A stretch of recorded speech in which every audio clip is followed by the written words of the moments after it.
Hello. This is what's left of my father's military stuff. He was a sergeant in World War II. He was drafted. He wasn't one of those that joined up and wanted to go fight. They made him go, and he did go. And he went over to Africa.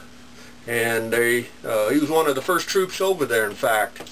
And they made him a trucker. They needed 100 truckers, to be exact. The reason they needed 100 truckers, or people that could drive trucks, was because they only had 100 trucks over there at that time.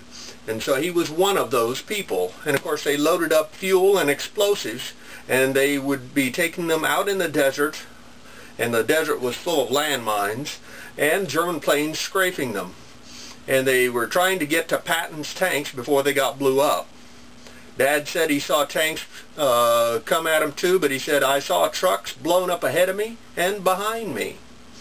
But he said they just didn't get him.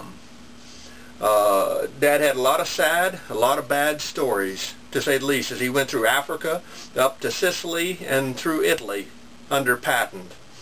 Needless to say, I enjoy the one story that he did tell. For they were in Africa, and it was the early days of the war.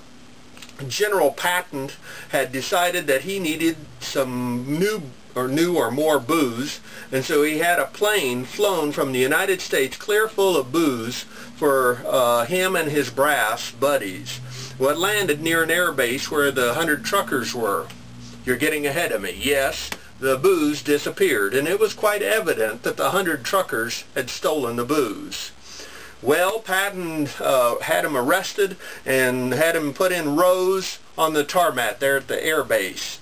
And Patton stomped up and down the rows, cursing them. And Dad was a sergeant, only because he was 27, they made him a sergeant, you know.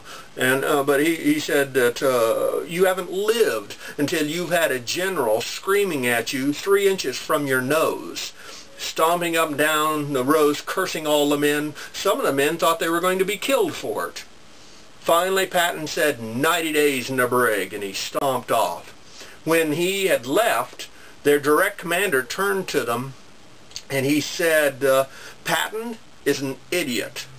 He said, where am I going to find 100 men stupid enough to get into trucks that have fuel and explosives in them and then send them out into a desert full of landmines and German planes scraping them?